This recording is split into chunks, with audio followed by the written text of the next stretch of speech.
حضرت سیدہ زینب نے پوچھا امام حسین سے کہ سارے زمانے نے روکا ہے، ٹھیک ہے آپ حق پہ ہیں، یہ بھی سب نے کہا آپ حق پہ ہیں، پر روکا بھی سب نے، آپ روکے کیوں نہیں؟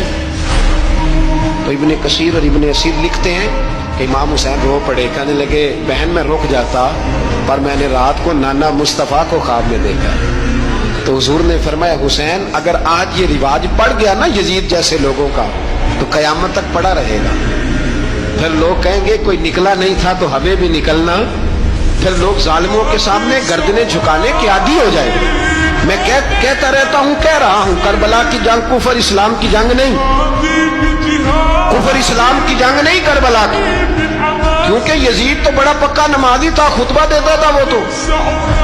جب امام حسین رضی اللہ تعالیٰ عنہ نے کربلا کے میدان میں جمعے کا دن تھا تو یزید کے سامنے کو بات کرنی شروع کی عمر بن سعد کے سامنے، تو عمر بن سعد کہنے لگا حسین زیادہ باتیں نہ کر، ہمارا جمعہ لیٹ ہو رہا ہے، جنگ کے لیے تیار ہو، فٹافٹ اہل بیت نبوت کو قتل کریں گے اور قتل کے بعد پھر نماز پڑھیں گے اور پھر کہیں گے اللہم صلی علی محمد وعلی آل محمد، اسی نماز میں پھر درود بھی پڑھیں گے۔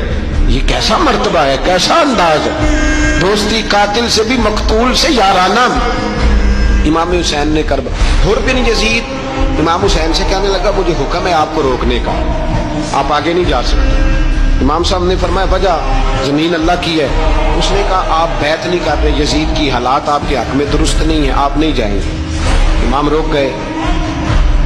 ظہر کی نماز کا وقت ہوا تو حضرت علی اکبر امام حسین کے بڑے صاحبزادے انہوں نے اذان ظہر پڑھی تو حر بن یزید کے لشکر نے امام حسین کے پیچھے نماز ادا کی۔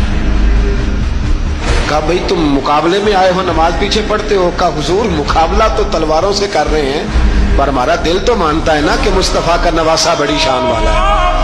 حر بن یزید نے 3 نمازیں لشکر سمیت امام حسین کے پیچھے پڑھی ہیں، 3 نمازیں، ظہر اثر اور مغرب۔ پھر امام حسین کے سامنے شرائط پیش کی کہ آپ کو یہاں گھیر لیا گیا ہے، یہاں آپ بیعت کریں گے، یہاں پہ جنگ کریں گے، 2 ہی باتیں۔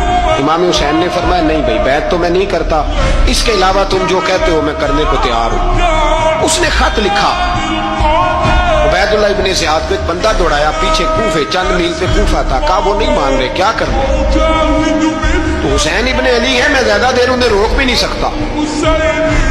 انہوں نے پیغام دیا حر بن یزید کو کہ کرنا کچھ بھی نہیں، ان کا پانی بند کر دو، بلیک میل کرو، کھانا پانی نہیں ملے گا، چھوٹے چھوٹے بچے ہیں خود ہی مان جائیں گے۔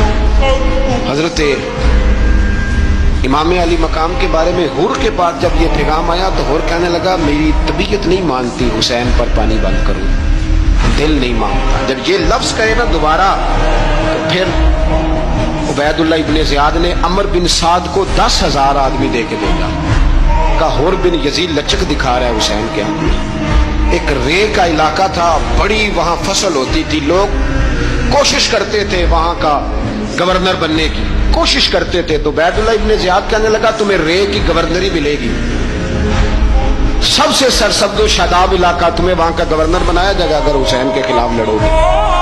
یہ اتنی زبردست ہوتی ہیں گورنریاں کہ گورنریوں کے لیے لوگ نسل رسول کے خلاف بھی نکل آتے ہیں، یہ اتنی تگڑی ہوتی ہیں، اتنی جلدی وفاداریاں بدلتی ہیں۔